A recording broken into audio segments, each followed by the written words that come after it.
మీ business ఏదైనా మీ ఊర్లో promotion చేయాలంటే అది సుమన్ టీవీతోనే సాధ్యం. ఇప్పుడే సంప్రదించండి. Welcome to Suman TV. గత ప్రభుత్వ హయాంలో ప్రజలకు ప్రభుత్వానికి మధ్య వారధిగా పనిచేసిన వాలంటీర్లు రాజీనామాలు చేసి ఎన్నికల్లో వైఎస్ఆర్ కాంగ్రెస్ పార్టీ తరఫున ప్రచారం చేశారు. అయితే ఆ ఎన్నికల్లో రాష్ట్రంలో ఎన్డీఏ కూటమి అధికారంలోకి రావడంతో వాలంటీర్లుగా పనిచేసి రాజీనామాలు చేసిన వారి పరిస్థితి అగమ్య గోచరంగా తయారైంది. అయితే గత వారం రోజుల నుండి రాష్ట్ర వ్యాప్తంగా రాజీనామా చేసిన వాలంటీర్లు తమను బలవంతంగా అప్పటి అధికార పార్టీ నాయకులే రాజీనామాలు చేయించారని, తాము అయితే ప్రజలకు వాలంటరీగా సేవలు ఎన్నో అందించామని, తిరిగి తమల్ని విధుల్లోకి చేర్చుకోవాలని ప్రభుత్వానికి నాయకులను కోరుతున్నారు.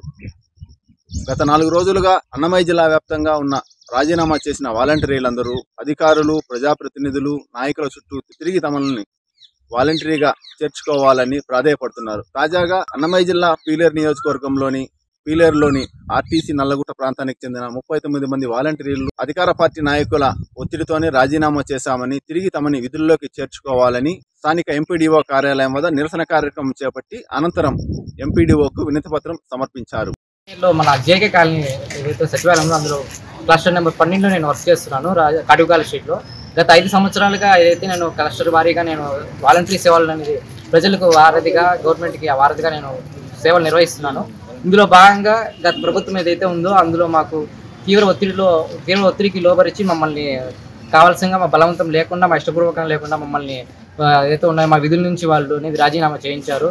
ఇప్పుడు మా పరిస్థితి అనేది గత 3 నెలలుగా మాకు ఎలాంటి విధులకు సంబంధించి విధులు లేకుండా ఉన్నాయి. అలాగే పారితోషికం అనేది లేకుండా ఉంది. చాలా ఇబ్బందులు అనేది గురవుతున్నాం. ఇది సానుకూల దృక్పథంతో ప్రభుత్వం దృష్టికి సానుకూలంగా స్పందించి మాకు తగిన న్యాయం చేయాలని కోరుతున్నాము.